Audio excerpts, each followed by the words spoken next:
언제든지 사람의 뜻으로 낸 것이 아니요 오직 성령의 감동하심을 입은 사람들이 하나님께 받아 말한 것임이니라. 아멘. 우리가 한문자로 보면 예언이라고 하는 이 단어가 두 종류로 설명됩니다. 하나는 미리 예자를 쓰는 예언, 그러니까 앞으로 일어날 일을 미리 알려주는 말씀, 그것을 예언이라고 하면, 또 하나의 예언은 맡길 예자입니다. 하나님의 말씀을 맡아서 전달하는 것. 오늘 베드로후서 1장 21절의 예언은 미리 예자를 쓰는 예언을 말합니다. 예언은 언제든지 사람의 뜻으로 낸 것이 아니다. 하나님이 감동을 주셔서 그 감동으로 주신 그 말씀을 맡아서 전하는 것, 이것을 예언이라고. 그래서 우리가 예언이라고 하는 이 단어를 들을 때마다 두 가지를 같이 생각하셔야 됩니다. 우리가 앞으로 일어날 일을 미리 말씀하는 것도 하나님이 그 말씀을 주셨기 때문에 가능한 겁니다. 왜? 사람의 뜻이 아니기 때문에. 그러므로 독일의 신학자 칼발트는 아주 중요한 어록을 남겼습니다. 그리스도인들이 항상 한 손에는 성경을, 또 한 손에는 신문을 들고 우리가 살아가야 된다. 왜냐하면 오늘 우리가 읽어야 할 말씀이 이사야서 20장부터 22장입니다. 선지자 이사야가 활동하던 때는 기원전 740년부터 681년, 쉽게 설명하면 기원전 8세기입니다. 지금 우리는 2025년 21세기에 살고 있습니다. 수천 년 전에 주신 그 말씀을, 그러면 시대가 그만큼 많이 변하고 바뀌었는데 이것을 어떻게 우리가 적용하느냐? 그래서 성경이라고 하는 텍스트, 그 텍스트의 그 문맥과 상황과 환경과 그 시대적인 배경, 이것을 생각하면서 오늘 내가 이 말씀을 어떻게 읽을 것이냐. 그래서 오늘 우리가 묵상할 주제가 이 혹독한 묵시입니다. 혹독한 묵시. 이사야 21장 2절입니다. 혹독한 묵시가 내게 보였도다. 주께서 가라사대 속이는 자는 속이고 약탈하는 자는 약탈하도다. 엘람이여 올라가고 메대여 애워싸라. 그의 모든 탄식을 내가 그치게 하였노라. 이사야 20장부터 22장인데 20장은 애굽에 대한 멸망에 관한 예언입니다. 21장은 바벨론의 멸망에 대한 예언입니다. 그런데 이사야 13장, 14장에서 벌써 바벨론에 대한 멸망을 1차 경고했습니다. 지금 다시 21장에서 바벨론 예언을 말씀합니다. 그만큼 중요하다고 하는 것을 오늘 우리에게 알려주고 있습니다. 그리고 22장에서는 예루살렘에 대한 책망을 말씀합니다. 하나님의 백성들이 예언의 말씀을 듣고 어떻게 대처하느냐. 그래서 이 21장에 보면 바벨론에 대한 예언, 에돔에 대한 예언, 아라비아에 대한 예언을 말씀하는 가운데 이 혹독한 묵시, 뭡니까? 이 혹독하다, 끔찍하다, 무섭다. 무엇이? 바벨론이 멸망한다고 하는 것, 요즘으로 말하면 미국이 멸망한다 그런 예언과 흡사한 겁니다. 어느 누가 미국이 망할 것이라고 예언하겠습니까? 그런데 그런 일이 일어날 것을 지금 말씀한 겁니다. 그러면서 어떤 예언을, 왜 바벨론이 무너지느냐, 우리가 이 이사야서를 관주 성경을 중심으로 이해 가게 될 때 속이는 자는 속이고 약탈하는 자는 약탈하도다. 바벨론이 왜 망하느냐? 속이는 것과 약탈하는 것 때문에, 그것 때문에 망한다는 겁니다. 그러면 오늘 우리가 살고 있는 이 환경이 이대로 계속되기 위해서는 속이는 것과 약탈하는 것 같은 잘못된 비리를 우리는 제거해야만 됩니다. 지금 이 한국과 미국의 관계가 매우 심각합니다. 그건 왜냐하면 두 가지 이유를 우리가 들 수 있습니다. 8월 이제 초하루부터 미국이 한국에 대한 관세를 어느 정도 부과하느냐, 25%를 부과하게 되면 한국 상품이 미국에 도저히 팔릴 수가 없습니다. 너무 물가가 비싸지기 때문에. 그런데 관세 협상을 거부했다는 겁니다. 그 다음에 통상협의가 취소가 됐습니다. 그런데 한국에서는 이재명 정부가 어떤 일을 진행하고 있습니까? 전 국민들에게 무슨 25만 원 상품권을 주면서 그 돈이 무려 13조 원입니다. 그런데 13조 원을 세수를 마련해야 되니까 법인세를 부과하고 증권거래세를 부과하는데, 왜? 세금을 걷어들여야 13조를 메꿀 수 있기 때문에. 이게 무슨 얘기입니까?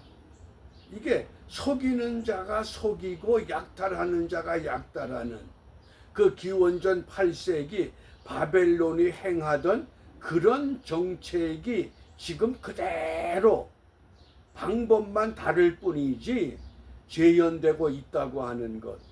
그러자 엘람이여 올라가고 메대여 에워싸라. 엘람은 바사를 말합니다. 메대, 그러니까 그 신흥제국 바벨론이 승승장구하고 있었는데 선지자 이사야를 통해서 바벨론이 망한다. 누구를 통해서? 바사와 메대를 통해서 반드시 무너질 것을 예언한 겁니다. 그게 혹독한 묵시입니다.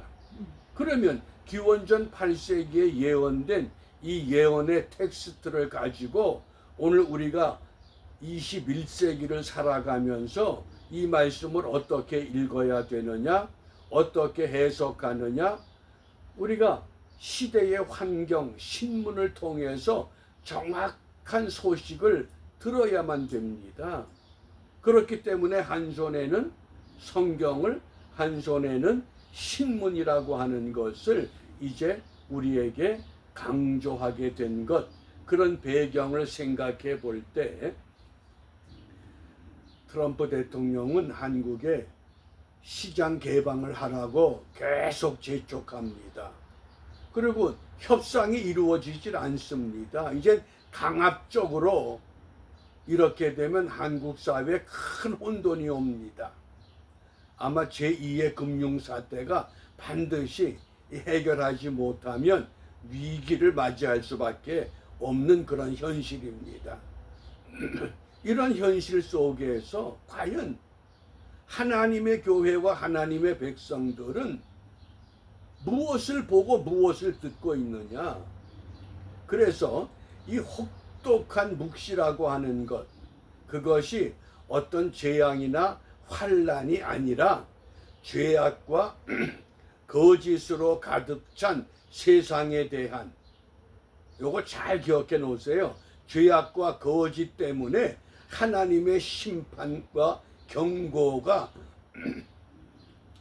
우리에게 주어진다고 하는 말씀입니다. 그러니까 지금 무엇이 혹독합니까? 우리가 성경을 읽다 보면 다양한 사건들을 볼 수 있습니다. 그 첫 번째가 선지자 요나에게 하나님의 말씀이 임했습니다. 요나서 1장 1절 2절입니다. 여호와의 말씀이 아미떼의 아들 요나에게 임하니라. 선지자에게 하나님의 말씀 예언이 임했습니다. 어떤 예언입니까? 너는 일어나 저 큰 성읍 니느웨로 가서 외치라는 겁니다. 니느웨가 망한다는 겁니다. 이 당시 니느웨는 아수르의 수도입니다. 아수르가 어떤 나라입니까? 북이스라엘을 무너뜨린 나라입니다. 아수르의 살마네셀이 기원전 722년 북이스라엘 왕국을 완전히 정복해 버렸습니다. 그런 나라가 망한다는데 그 얼마나 좋습니까? 그런데 하나님은 요나에게 가서 외쳐. 너희들이 망하기 전에 회개하고 돌아와. 그것을 외치라는 겁니다. 그러니까 선지자 요나가 어떤 행동을 취했습니까? 다시스로 가는 배를 선택한 겁니다. 내가 왜 아수르가 망한다고 하는 걸 가서 외쳐야 되느냐? 차라리 망하기를 바라야지. 그런 겁니다. 그렇기 때문에 올바른 우리가 이 텍스트 성경을 한 손에 들고 한 손에 신문을 들고서 하나님이 환경을 통해서 무엇을 말씀합니까? 망하는 것을 원하는 것이 아니라 회개하고 돌아오기를 원하신다고 하는 것. 그런데 이런 묵시가 없으면 어떤 현상이 일어나느냐? 잠언 29장 18절입니다. 묵시가 없으면 하나님의 말씀이 주어지지 않으면 백성이 방자히 행하거니와 율법을 지키는 자는 복이 있다. 묵시가 없으면 백성들이 자기 멋대로 자기 주장대로 살아간다. 어떤 시대처럼 사사기 때처럼. 사사기의 그 핵심이 뭡니까? 왕이 없으므로 사람마다 자기 소견대로 행하더라. 각자 자기가 법이고 자기가 왕이고 자기 주장만이 옳다고 하는 것. 무엇 때문에? 하나님의 묵시를 모르기 때문에 이런 현상이 일어나고 있다는 것을 오늘 우리에게 들려주고 있습니다. 그러므로 오늘 우리가 무엇을 기도해야 되겠습니까? 오늘의 현실, 미국의 우리 현실, 우리의 조국, 대한민국의 현실, 이것들을 지켜보면서 과연 우리가 무엇을 기도해야 되느냐? 역대하 26장 5절입니다. 하나님의 묵시를 밝히 하는 스가랴의 사는 날에 하나님을 구하였고 저가 여호와를 구할 동안에는 하나님이 형통케 하셨더라. 이게 유대나라 10번째 왕 우시야 때를 말합니다. 우시야 왕은 16살에 왕 위에 올랐습니다. 어린 나이에 한 나라의 통치자가 되었을 때 그 우시야는 통치의 기준이 뭡니까? 하나님의 묵시를 밝히 하는 선지자 스가랴의 예언에 집중했다고 하는 겁니다. 그래서 여호와만을 구할 때에 하나님이 그를 형통케 하셨습니다. 그래서 예루살렘에서 52년 동안 다스림을 하는 은혜를 누렸습니다. 이게 우시야 왕의 행적입니다. 그러므로 오늘날도 우리는 무엇을 기도해야 되느냐? 오직 주만 믿고 따라가게 해달라고 기도할 수밖에 없습니다. 먼저는 하나님의 교회와 하나님의 백성들이 주만 믿고 따라가게 하옵소서.